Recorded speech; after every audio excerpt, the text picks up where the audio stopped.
The border between India's northeastern state of Assam and the independent kingdom of Bhutan runs right through it. Nearly 2,000 square kilometers of the protected area lie in India, over 600 in Bhutan. It's called Manas Tiger Reserve.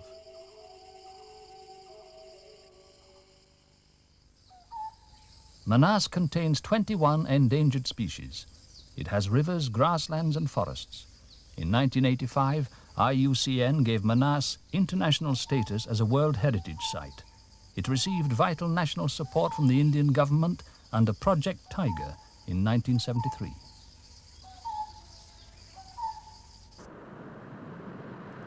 The monsoon dictates the many and varied moods of Manas. From June until September, around 100 inches of rain fall.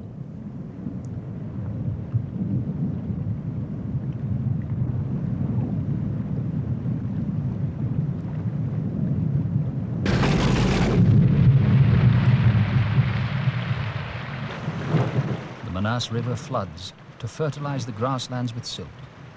In opening up new channels, the river erodes banks and topples trees, acting as a natural check on woodlands that might otherwise spread and take over too much grassland.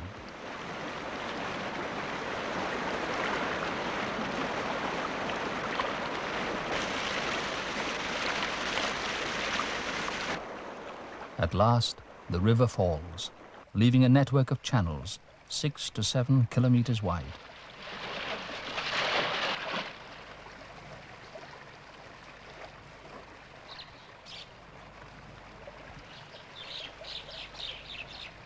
The Manas River, the first of the reserve's 3 key habitats, changes within weeks of the monsoon ending from turbulent to tranquil. In a newly formed channel, a little egret tries to catch marcia fry, rounded up by 2 mergansers. A rarely glimpsed smooth Indian otter hunts along a newly deposited bank of silt.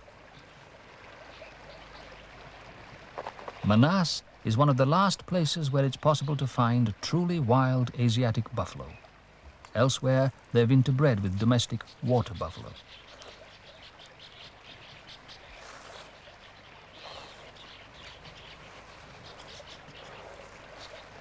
They're heavily dependent on the riverside grasslands and use the rocky islands in midstream as resting places, especially at night. There's no cover there, so they feel safe from tigers. They graze on the algae that grows along the banks in the dry season and wallow in the heat of the day to cool off.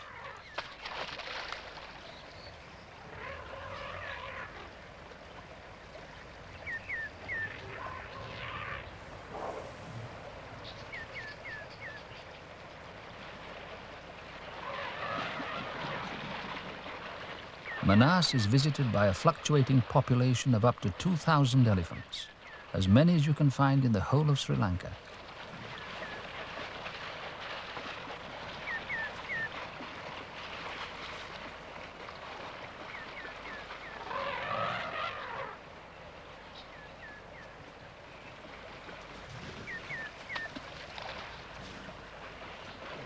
The Asian elephant, almost everywhere else, is in considerable danger. There probably aren't more than 12 to 15,000 left, all told. Spread of human population is invariably the cause. At Manas, this isn't a problem. The herds cross freely between the Indian and Bhutan sides of the reserve in search for food and as the seasons dictate, just as they have always done. The cutting of such traditional migration routes is one of the main causes of elephant decline elsewhere.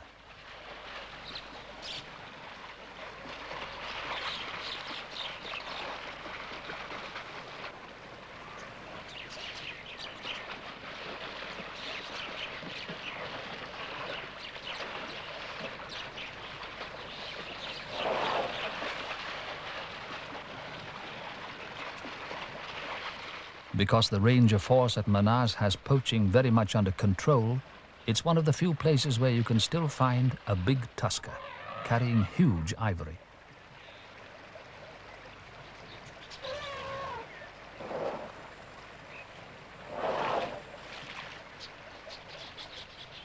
The herd moves away from the river into the second of Manas's 3 main habitats, the alluvial grasslands.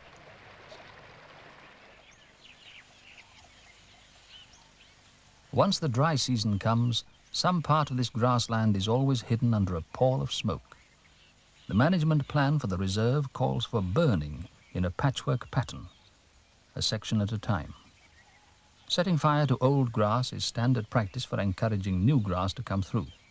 In the old days, all the grassland was set alight in one glorious blaze. The new policy, begun by the reserve's director in 1976, produces a cooler burn and allows some of the old grass to remain as cover for animals while new shoots begin to break through. These black drongos are taking advantage of the system to catch insects disturbed by the fire.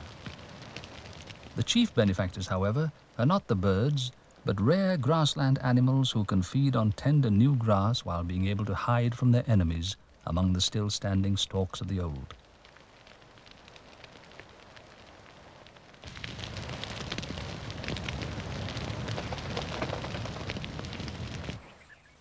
The effectiveness of the system can be seen here. This area has already been burned. The swamp deer are almost completely hidden by the surviving stems, yet they're able to find new grass at ground level. The Bengal florican has benefited greatly from the burning program. It used to be a common bird in India, but destruction of grassland everywhere has made it increasingly rare. The florican is a species of bustard. The males boast a most remarkable courtship display.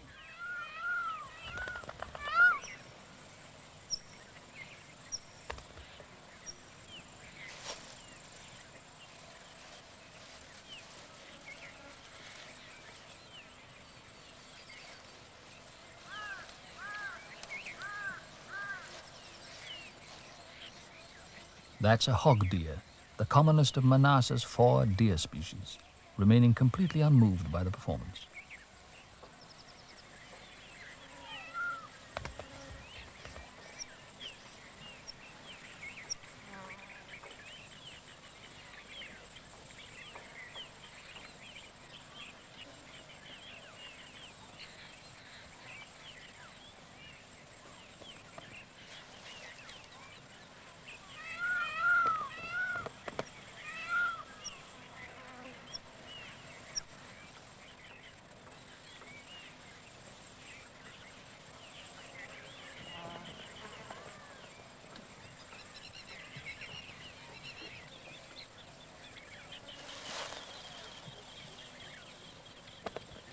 A successful male chases a rival away. You hardly ever see the hen bird. She does nothing except watch from thick cover where she's perfectly camouflaged. The display usually starts in April, 2 months before the arrival of the monsoon. Later, the savanna where the florican nests will be under floodwater. When rival males wander into a dominant male's territory, there's invariably a sparring match.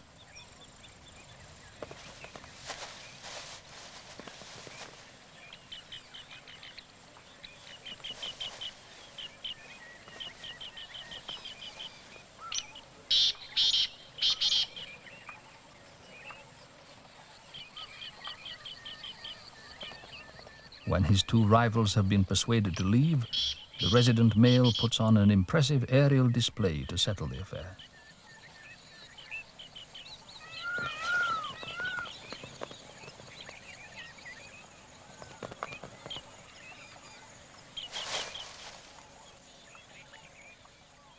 That's a migrant, a bluethroat.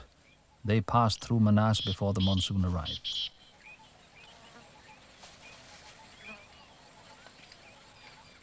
The real triumph of the new burning policy is the appearance, or rather reappearance in fair numbers, of this little creature, the pygmy hog. It's a wild boar in miniature. Adults only stand 10 inches high at the shoulders. The hogs are usually hidden by grass many times that height. The pygmy hog occurs mainly in Assam. It was first recorded in a tea garden there in 1847. Until quite recently, it was feared to be extinct. Due to good management, Manasseh now has probably the largest population of this extremely rare little creature.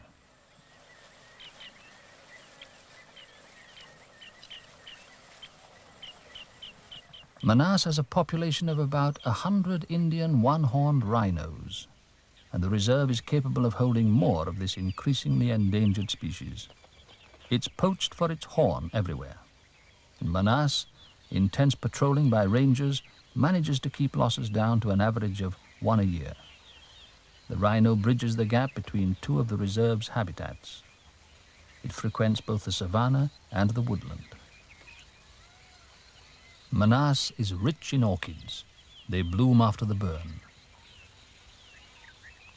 Woodlands are essential to the gaur, the so-called Indian bison. These huge beasts, a bull stands over 6 feet at the shoulders, are really hill animals. The foothills and forests of Manas suit them perfectly, especially when the new grass is sprouting on the forest edge. Gaur are usually shy, but a bull will sometimes charge without provocation.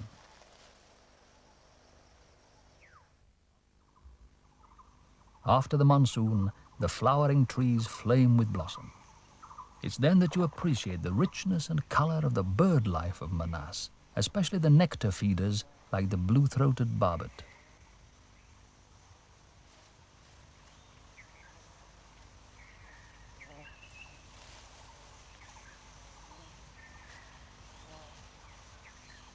That's a grey bulbul.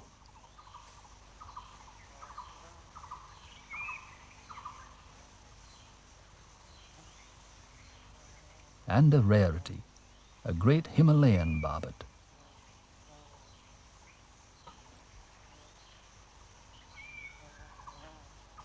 A grey-headed myna feeds on the flowers of the coral tree.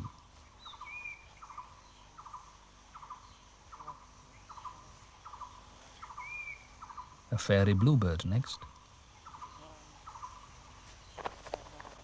The nearby bombax tree attracts a rose-ringed parakeet and a red-vented bulbul. That's a jungle myna.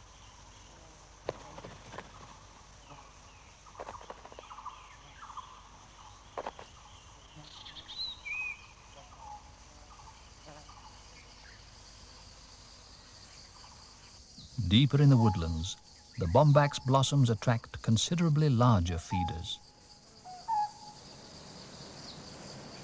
These are capped langurs, the northeastern race of the more common grey langur found further south.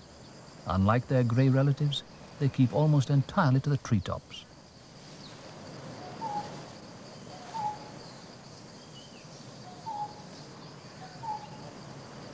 The capped langurs are found on the Indian side of Manas, apparently because they're unable to cross the river to Bhutan, where they have a far rarer but very close relation.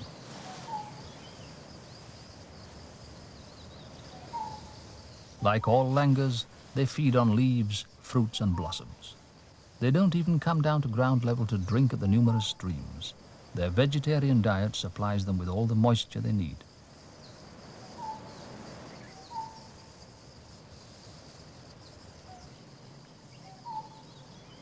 The giant hornbills nest and roost mainly on the Indian side of the reserve.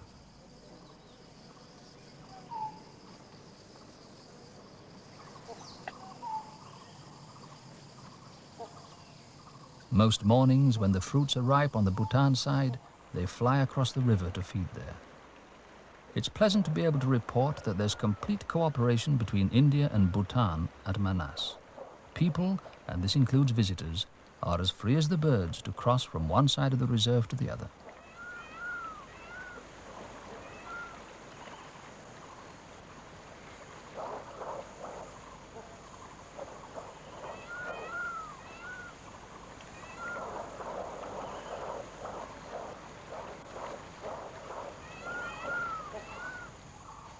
Once you're over the river into the Bhutan woodlands, a remarkable sight greets you in the treetops. The langurs here are pure gold in color.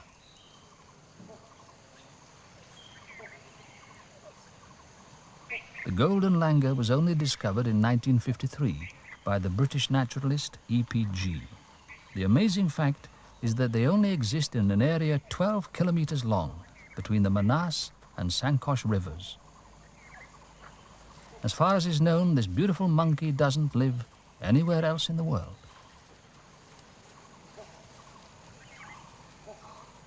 Like their less decorative cousins, the capped langurs, on the Indian side of the river, they hardly ever descend to the ground. They're completely arboreal, like the very large rodent which shares the treetops with them, the Malayan giant squirrel.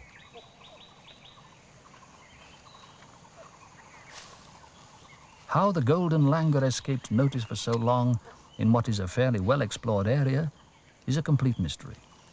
The scientific world took some time to get over the shock. When it did, it named the new species Presbytis gi, in honor of its discoverer, EPG.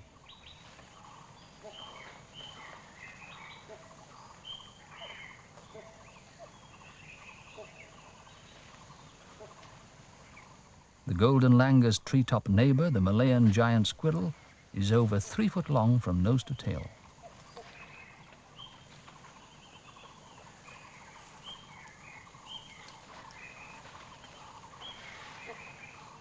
It's an extremely shy animal, generally silent, unlike the langurs who make an unearthly din, shrieking and barking whenever they spot anything suspicious.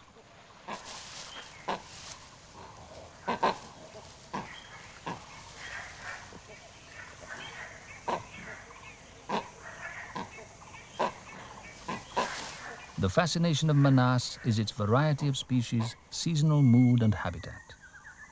The hornbill's forays after food take them into the richest habitat of all, the dense forest. That's a wreathed hornbill.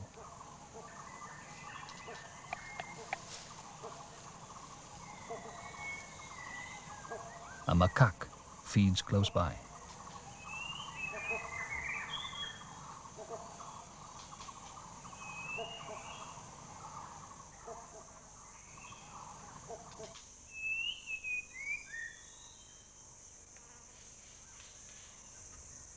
The orchids of the forest are even more magnificent than those of the grasslands.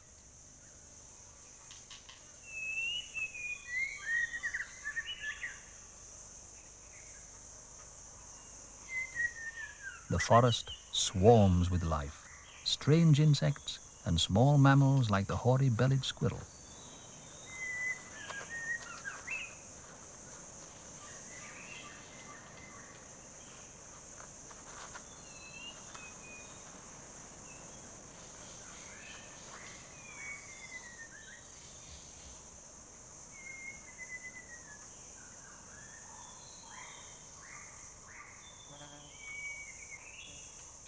A blue-throated barbet pokes its head from a nest hole just like a woodpecker. The genuine article, a three-toed golden-backed woodpecker, excavates its own nest hole nearby.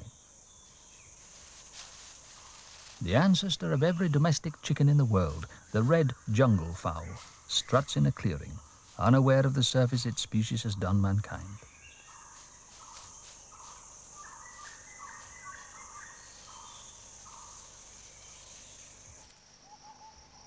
Sambar are deer of the deep forest, but during the hot season they emerge to cool off in the pools left by the shrinking Manas River.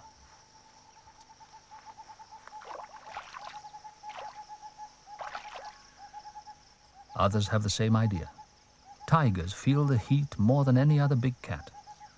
Manas has a higher density of tigers than anywhere else in the subcontinent. This female scent marks before melting away into the forest once again.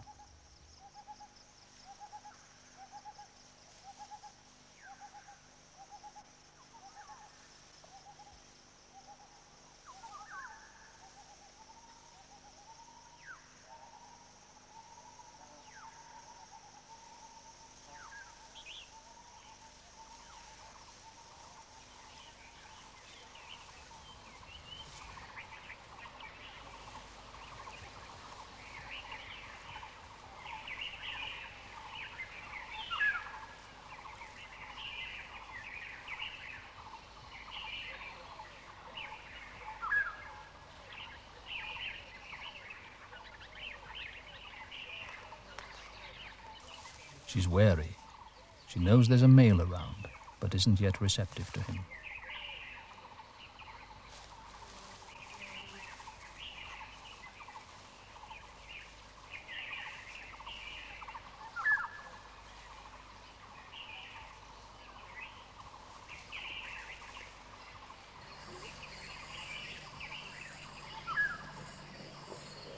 The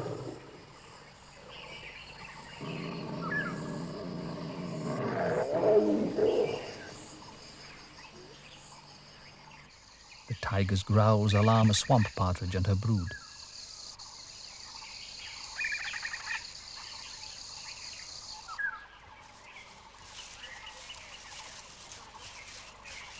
There are now at least 90 tigers in the reserve.